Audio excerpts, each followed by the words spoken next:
डोकरी में खबर है जिथे गाडे मोहल्ले में मुबैना अगवा थियल नारी जी बाजियाबी लाइ एहतजाजी धरणो जारी है। 3 ॾींहं अॻु मुबैना अगवा थियल मुस्मात हमीदा जी बाजियाबी लाइ थाणे जे गेट आॾो मुज़ाहिरो कयो वियो। 5 जवाबदार अच्छे रंग की कार में भेण के हथियारन के ज़ोर ते अगवा करे विया। अली आज़म जलबाणी जो ये चवण है। वार्स चवन था घुरबल जवाबदारन के गिरफ्तार कर वने, बी सूरत में एहतजाज जारी रखियो विंदो। अहम खबर मां ॾियूं पिया डोकरी मां गाड़ी मोहल्ले मां मुबैना अगवा थियल नारी जी बाजियाबी लाइ एहतजाजी धरणो हयो वियो आहे।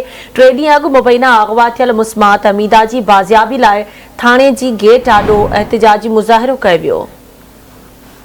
तफ़सील मालूम कंदासीं। असां लाइन ते मौजूद है डोकरी में आवाज़ न्यूज़ रिपोर्टर अथर मेमण। जी अथर, छा तफ़सील आहिनि, आगाह कजो।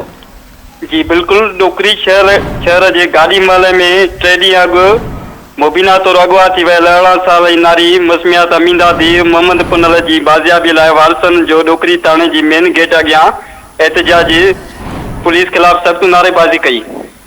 नारी के वारसन बुधायो तो 21 फरवरी ते असांजी छोकरी के 5 जवाबदारन अछे रंग की कार में असांजे घरां हथियारन के ज़ोर ते अगवा करे खणी विया आहिनि, जंहिंजी एफआईआर असां डोकरी थाने ते 5 जवाबदारन नादर शेख और मोहब्बत शेख और 3 नामालूम ते दाखिल कराई हुई। जंहिं बाद डोकरी पुलिस जवाबदारन के गिरफ्तार कयो, जिन खे हाणे पैसा वठी आज़ाद कयो वियो आहे। तव्हांजी वॾी महिरबानी अतर तफ़सील खां आगाह करण जे लाइ।